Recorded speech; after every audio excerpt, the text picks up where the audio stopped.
everyone, and welcome to the launch of our new series of Honoring Your Truth. Tonight, we're opening up this series with someone who's very familiar to those who belong to First Christian and for those who are out in the community. It's none other than Pastor Kiapha Downs. She's going to share with you her journey of discovering who she is and whose she is.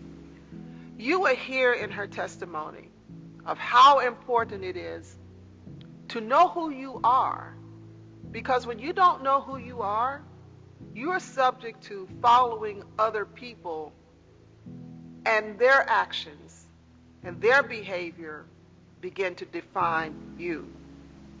And you can become someone that God never intended for you to be. But the awesome thing about her testimony is she knows who she is now. So sit back, share this out with a friend, invite them to listen.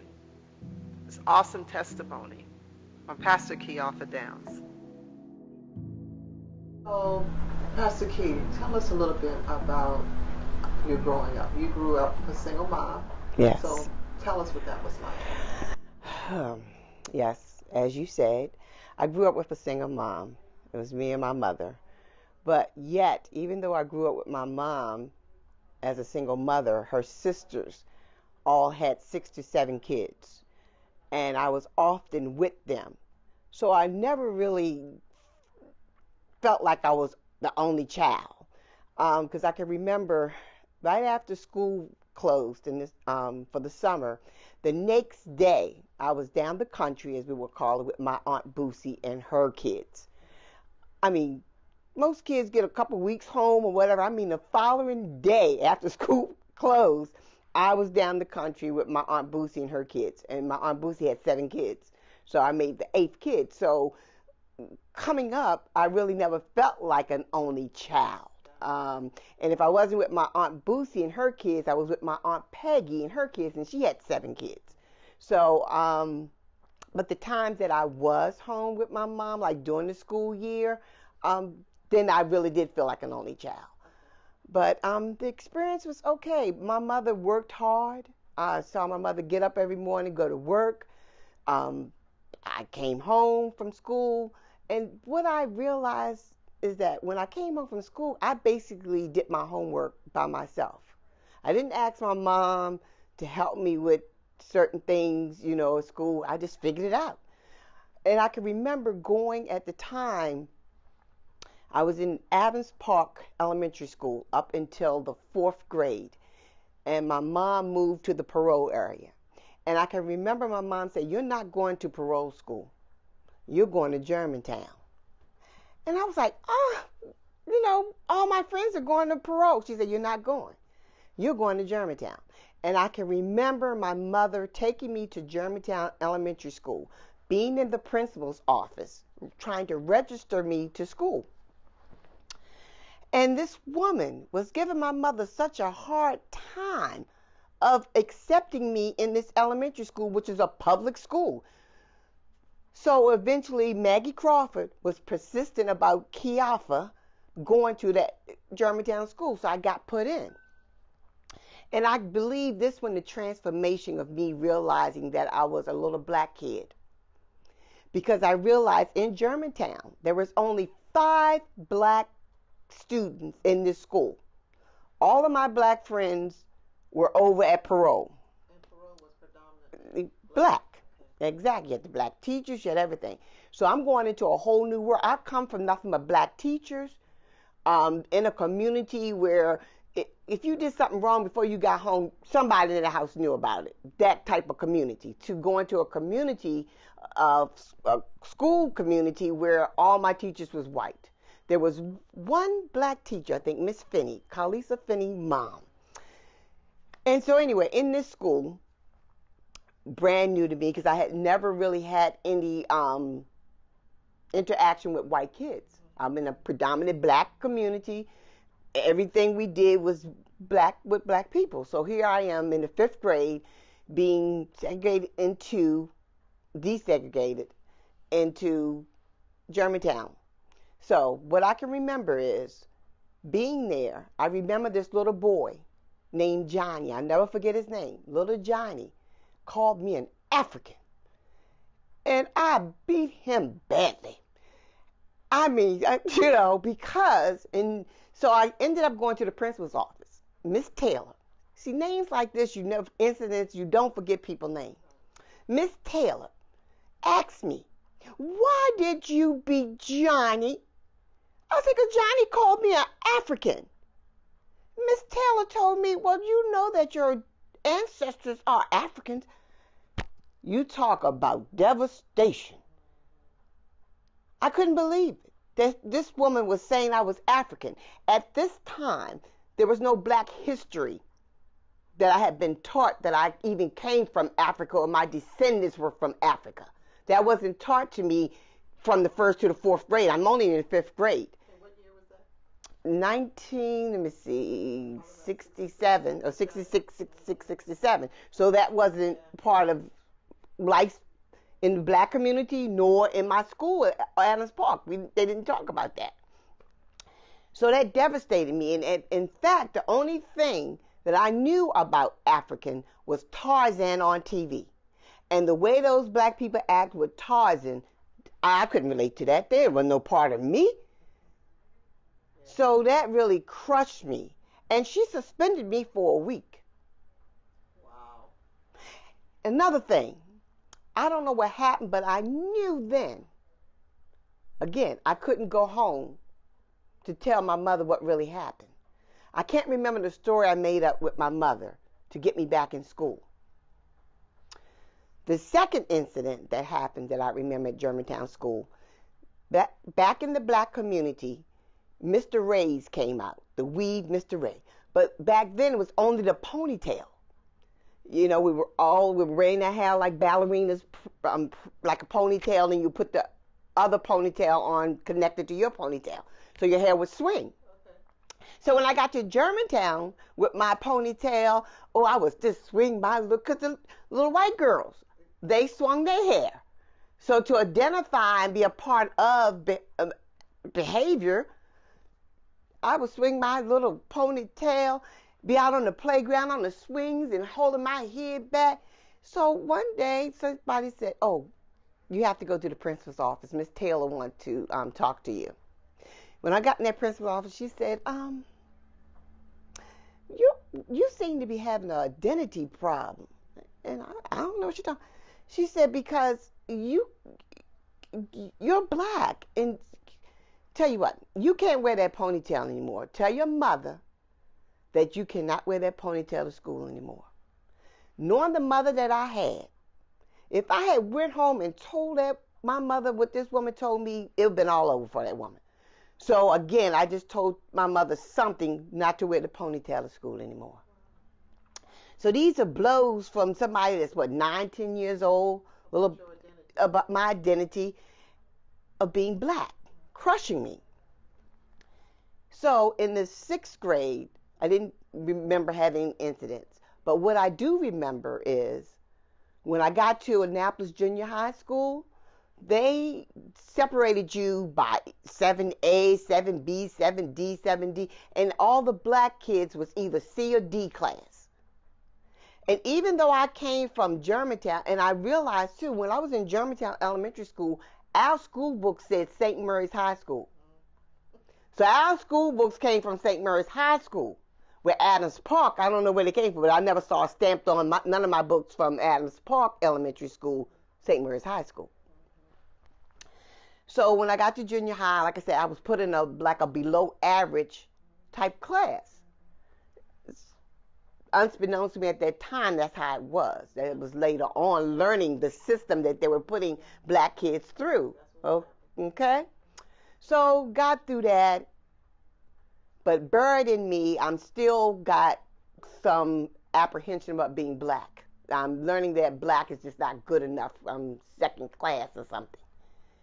So anyway, after high school, I was in the 11th grade. I never forget. I met this young man. And at the time that I met this young man, I tell everybody, if this young man had been a doctor, I'd probably been a nurse. But this young man was a junkie, unbeknownst to me. Didn't know it. So his lifestyle eventually became my lifestyle. And I got... This was 11th grade? Yes, I got pregnant. Oh, 11th grade. Got pregnant in 11th grade and had my son the February of my senior year. And I graduated May. So I had Juicy in February. May I graduated from high school. Was the father of your child, was he at the high school? No. In fact, he was in college, but unbeknownst to me, he got kicked out of college. He was 4 years above me, 4 or 5 years older than me. Okay? And he got kicked out of college, unbeknownst to me. I didn't know that he was expelled for using drugs. Okay? That never came out to me. He was highly educated, came from a middle-class black family. So I guess my mother's perspective was these are good people, you know. So she could have had a baby by anybody. His mother was a nurse. His grandmother was a nurse. So he came from working people to middle class. So after having my son, I didn't go to college. But here's the kicker. My uncle at the time had saved a college fund for me. And my mind, back then, I was going to University of Maryland Eastern Shore. Not because of the liberal program or any other academic program there. I was going there because they said it was 15 young guys to one lady. So I was going to pick out my 15. I got to be completely honest. That's just where I was. I was going to pick out my 15. I wasn't going for the liberal arts program. None of that. Just want to get to that campus and pick and choose my 15. So anyway, becoming pregnant, my uncle said, no, you got the baby. You don't need to go to college. Okay? I'm not sending you over there. So I didn't go to University of Maryland Eastern Shore. I didn't get the opportunity to go. But what I did do, I ended up going to Fleet Business School and became a key punch operator. And was working for the state of Maryland doing income taxes. And then from there, my life started to spiral really down because I was doing things that wasn't making me a productive member of society. I would be labeled a menace to society from the things that I was doing. What caused the spiraling when you look at how you were raised? Mm-hmm. Your mom was protective of you. Clearly your mom wanted the best for you. Mm-hmm. Would it be correct to say you were spoiled? Yes. Okay, so your mom spoiled you. Mm-hmm. So she gave you what you needed and what you wanted. Right? Exactly. Okay. Exactly. So what was it? Was it the influence of the young man you became involved in? Was he the cause of you heading in the wrong direction? Exactly. So his lifestyle, I became accustomed to his lifestyle. Okay. So the drugs and alcohol that had entered my life had completely, I became powerless over it. The decisions that I was making wasn't making any drug-induced behavior. So that's why I started spiraling down. That's what put me in that path. How bad did it get? You shared your testimony years ago at St. Martin's at one of our women's conference. Mm-hmm. Did you share how bad did it get? Okay. It had gotten so bad, whereas though it gotten bad, but in my sick, twisted mind, I wanted to go somewhere to get help. But the help wasn't for me to stop using. The help was to get my mother off my back. Because she kept saying, you got to stop doing what you're doing. Get yourself together. But at that time, I loved the feeling of the drug. I didn't love how the drug was turning me out and making me do things that I wouldn't do if I wasn't drug induced. So I devised this plan in my sick mind. I'm going to go to one of them rehabs. And that way my mother would think everything all right. So I ended up getting admitted into a rehab. The rehab was back then was for 30 days. I can remember being in this rehab and we was all in a circle. And the lady counselor, she said, I want each and every one of you guys to describe what a junkie is. And Johnny said, he described himself. Mary Lou, she described herself. Michael, he described himself. But when it got to me, I described my son's father. And the counselor was hot with me. She said, excuse me, you saying your son's father is a junkie. What are you? I use. I'm a user. I'm not a junkie. She said, I need to have a one-on-one with you after this class. Do that one-on-one with her. She helped to open my eyes that I was the junkie. It wasn't my son's father. He may be a junkie, but this was about me. Your time of getting healing, your time of getting set free from all the bondage that you were incurred by being a user, being a junkie. Let me just say it. Being a junkie, that tore me apart. To have to admit that I was a junkie. Because I would tell you quick, my son's father's a junkie, but I just use. No, I was a junkie too. I did everything, all the behaviors of a junkie. That counselor helped me to look at myself as the junkie that I was. I leave the rehab feeling good, clean, fresh. When I remember going home that Saturday morning, I got up, I was jogging, I was running, and they told me in that rehab, the first night that you get home, go to a meeting. Did I go to a meeting? No. I went jogging through the old neighborhood, and they told you to stay away from people, places, and things that use. Okay, stay away from that right now. Stay away. I went jogged right through the old neighborhood, knocked on an old friend's door, and the old friend comes to the door, and I hear her mom. She said, "Who is it?" I said, "It's Kiapha." And I heard her mom. I don't want to hear that she talking about. So when she opened the door, I said, "Girl, I ain't talking about that. Where can we get something?" Just like that. Because I didn't go there to stop using. I went there to get my mother off my back. My mother was so happy. And I can remember my grandmother came to visit me while I was in rehab. And she came and she pulled so much wisdom into me at that time. And she told me, she said, "Let me tell you something. If anybody come to you and say they want to buy something from you, you tell them your grandmother said you don't do that no more. And come see me." And at that time, when she said that to me, I did not realize the power of a praying woman. It wasn't until years later I realized that my grandmother was powerful, and if I had done that, I would have been all right. But I just was still foggy, still detoxing, that my grandmother told me that. But I'll never forget it. She told me. So how did you get out? How did you what happened to you for your healing? Okay. You had to have a change. Yes. So what happened was, after I relapsed, I went to the rooms of the spiritual program. I was directed there, fell in love with the program. It was there that I started to really heal, because it was there I started to get honest with myself and with others. It doesn't matter whether I get honest with you, though.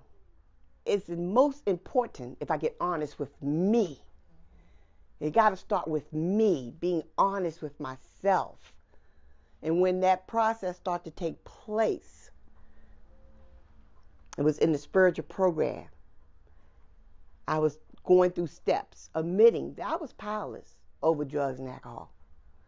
I was not. Some people I met, they only used on the weekends. And after Sunday night, they put it in their drawer.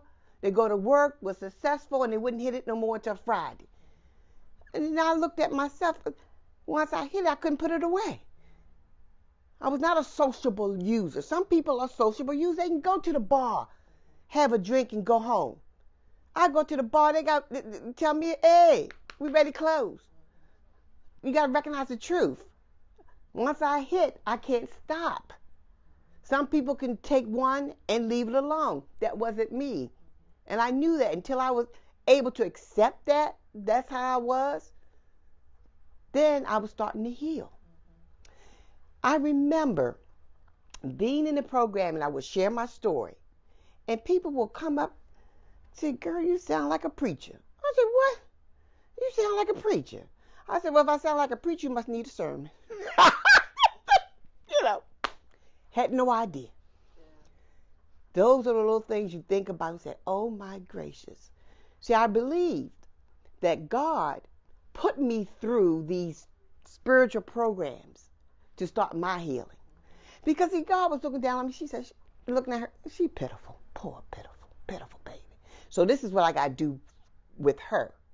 There's been other people that it didn't go through the spiritual program, but they went to church and got healed immediately. My journey was through the spiritual program. And by me going to the spiritual program, that's when my aunt came. And I was living on Drew Street, and my aunt was going to this church across the street. She was talking about Reverend Johnson. You just got to come, Kiapha. And at that time, I was sponsoring young ladies, and they would go to church, and they would say, Kiapha, I said, girl, I don't do no church. Y'all go home, babies. Y'all go ahead. I don't do no church. I'm okay. And my aunt would try this one particular Sunday. My aunt said, Kiapha, come on, go with me. They had a little something down at the garden center. That's when I said, oh, okay. So, child, at the time, my wardrobe wasn't for no church-going folks. You know, I can remember putting this black dress on above my deep. My aunt just looked at me. I guess she said, see, that's why I know she was spirit-filled. Wasn't even looking at the outside of me. She wanted God to get to the inside of me. She said, come on, Kiapha. And I can remember going to the garden center. And this particular Sunday, I guess, they were dedicating this library, to Karen Vanessa Johnson. And I'm looking at Richard Johnson, and in my toxic mind, still a little toxic, still a little crazy. And I said, oh, he fine. Karen must be his sister. And then years later, I'm looking at myself. I said, Kiapha, even if that was his sister, what do you think that man would want with you?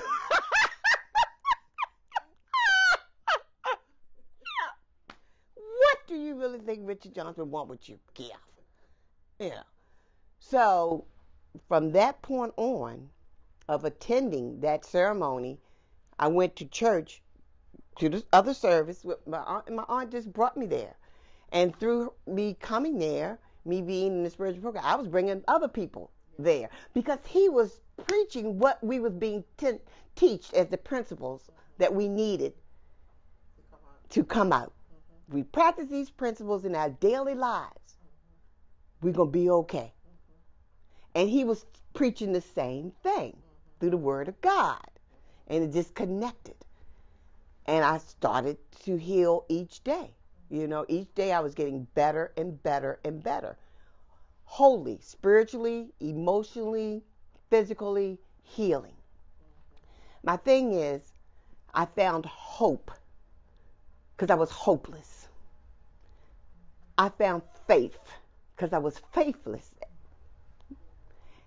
Most importantly, I found love because I so many times felt unlovable, especially the experience of learning about my African, descendants. Stuff like that was just pushing me down. But I remember going to a spiritual program. It was all about Africa. It was the Sankofa dancers, all these different African, organization that was there, and they were dancing. And from that night on, I called my friend I was at work with. I said, Melissa, I want to change my name. She said, what? I said, I want an African name. I said, when I go to work, I want them to call me so I can have a part of my heritage when they pronounce my name. So she said, Kiapha. Kiapha means loving. It's a Swahili language. I said, okay. I went to work. I was working for 3 Jewish doctors at the time. I said, my name is no longer what you call me. Call me Kiapha. What was your name first? Penny. Penny. My government name is Penelope. My nickname was Penny at the time. Everybody called me Penny. And do you know that all 3 of those doctors said, okay. And they started calling me Kiapha. From that day on, I was Kiapha. And I felt proud to be a Kiapha. But I had came 180 degrees back of being proud of my ancestors, being proud to be part of it by calling myself Kiapha. Awesome. Yes. What was your calling to pastoring like? Okay. I can remember your husband, Pastor Richard Johnson, and I can remember telling him, I said, I want to do something. I don't know what it is, but I'm called to be more. I was an usher at the time. Well, I came to church. I was read in. You read me in my usher uniform. I came to serve. I just came to serve because I had already been involved with a service program. So how can I serve in the church, And I wanted to be an usher. So about a year or 2, maybe after ushering, your husband, and I expressed that I wanted to do something more, he said, come to this meeting. And when I got to the meeting, I saw the pastor sitting at the table and some ministers. And he said, this is a MIT program, and I want you to be a part of this program. So evidently, the spiritual man that he saw the spiritual connection. Back then, when they used to tell me, then when I was to share, that I sound like a preacher, and I said, you must need a sermon, unbeknownst how all these things was connecting. Yeah. It brought you right on around. Brought me right on around. So, now part of your serving, and I know because of the pandemic and your own personal situation, you spent a lot of time as far as teaching at the rehab you do on your way. So you want to share? Oh, yes. Yes. I was at the Christus house, my love. We was always taught that I have to give back. I have to give away what was given to me in order to keep what I have. I know it sounds crazy, but what they were saying is, Kiapha, I got to go back and reach another sister and give her the love, the acceptance that I was given, to let her know that she is important, not only to us, but to God. She's an important human being. She's a good mother. You're a good person. What destroyed the goodness in us was the drugs that we were putting in us, because it's nothing but poison. It's a demon. It's a demonic spirit. Make you do things that you would never have done being clean. So that was my goal, to go there to Chris's house, to lift these women up, to give them hope, give them back to hope, because they were hopeless, to give them faith, build their faith up because they were faithless, to love on them because they thought they were unlovable of their actions that they had done, the things that they had to do to get what they had to get. So God allowed me to go into that Chris's house and build up their self-esteem, to encourage them that you are somebody. God loves you. And the main thing that some of us, when we come early into spiritual programs or even into church, the main thing sometimes we want to operate on is, we got to get this money back. I was $50,000 in debt when I came into the spiritual program. And I can remember this white lady. She was my sponsor, but she was rich to me. And I said, I got to get a part-time job. I'm not going to be able to go to these meetings. She said, please don't do that. Don't stay in the meetings. Give it a couple more months first. And in my sick mind, I said, oh, she rich. You're going to tell me I can't get a part-time job? I got all this debt. Me, go and get the part-time job. I got further and further away from the connection of the spiritual program, not going to church, just work. And I was tempted.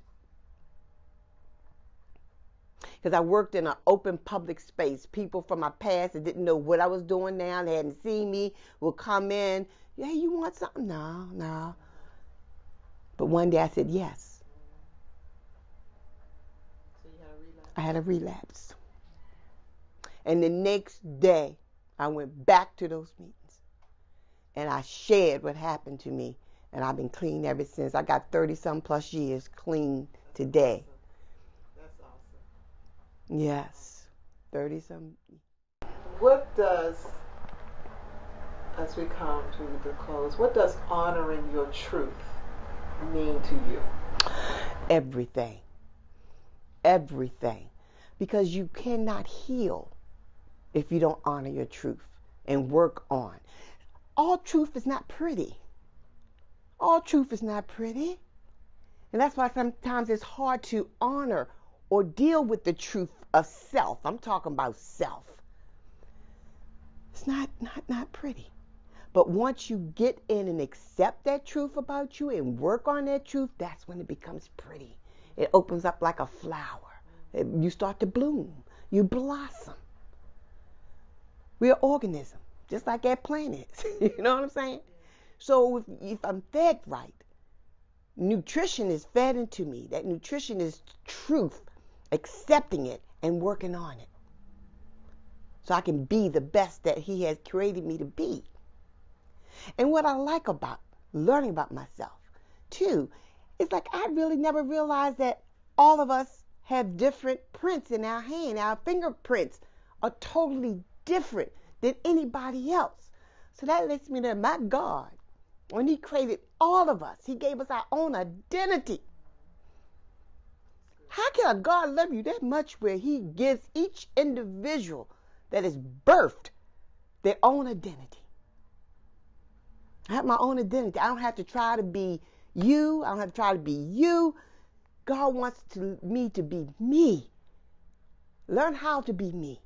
And there's some things I adore about other people. Respect that about other people.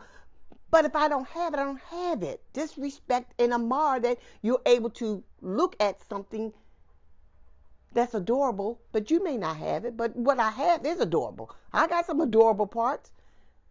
Appreciate it. Because what God has for me is for me. I can't take yours. It would never work. You can't take mine because God created it for me. It's like our fingerprints. That's it right there. That's it. Thank you for giving me the honor to share my story. Thank you. God bless you guys.